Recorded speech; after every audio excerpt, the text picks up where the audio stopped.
rekan, perkenalkan saya Pinkan Rumondor, dosen jurusan Psikologi BINUS University.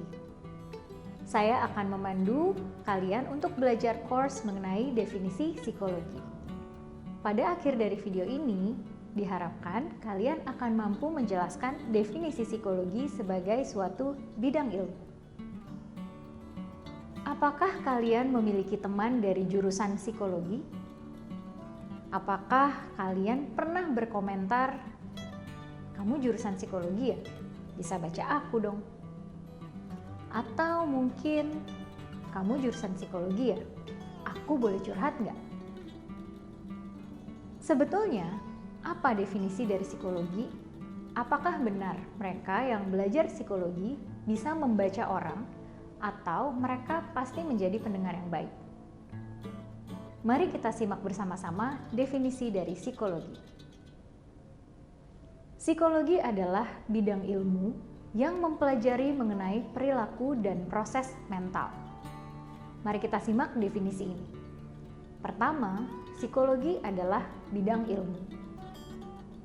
Maksudnya, di dalam psikologi terdapat metode sistematik untuk mengamati perilaku manusia dan mengambil kesimpulan tentang perilaku tersebut. Jadi, teori-teori yang nanti kalian akan baca dan pelajari asalnya bukan dari kira-kira atau dari perenungan saja, tapi dari hasil mengamati dan menyimpulkan data empiris. Kenapa kemudian ilmuwan psikologi perlu melakukan penelitian? Apa tujuan dari penelitian-penelitian psikologi? Tujuan penelitian di bidang ilmu psikologi adalah untuk menggambarkan, memprediksikan, dan menjelaskan perilaku. Misalnya, menggambarkan berapa kali dalam satu hari seseorang membuka sosial medianya. Kemudian yang kedua, memprediksikan.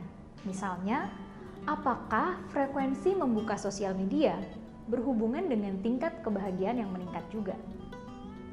Dan yang terakhir, menjelaskan perilaku. Misalnya, mengapa seseorang membuka sosial medianya? Jadi, perlu diingat di sini bahwa psikologi adalah ilmu pengetahuan. Lagi-lagi bukan hasil perenungan, bukan hasil tebak-tebakan.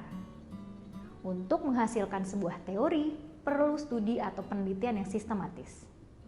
Maka, jangan mudah percaya kalau kalian melihat iklan atau meme yang dimulai dengan kata-kata psikologi mengatakan.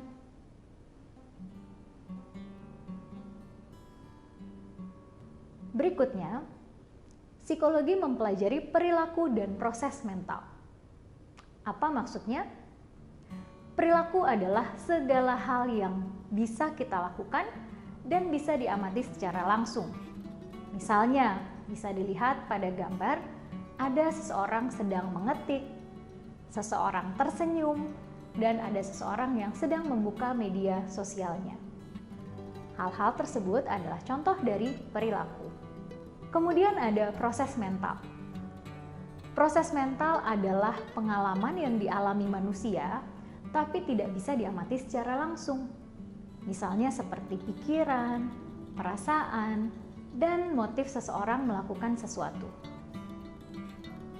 Meskipun tidak bisa dilihat, tapi tetap saja proses mental bisa dipelajari. Bagaimana caranya? Kalau proses mental tidak bisa dilihat, bagaimana cara mempelajari dan menelitinya? Ini dia serunya ilmu psikologi. Proses mental memang tidak bisa terlihat secara langsung, akan tetapi bisa dikaitkan dengan perilaku yang kelihatan. Misalnya, saat seorang mahasiswa sedang mengetik dengan cepat, bisa jadi hal ini terkait dengan suatu pemikiran bahwa saya perlu menyelesaikan tugas ini segera. Atau ketika seorang tersenyum, maka bisa jadi ia sedang merasakan emosi bahagia. Atau bisa juga ketika seseorang membuka sosial medianya, ia memiliki motif ingin mengetahui kabar teman-teman SMA-nya. Semoga sudah jelas ya apa itu ilmu psikologi. Untuk menguji pemahaman Anda, silahkan kerjakan tugas-tugas berikut ini.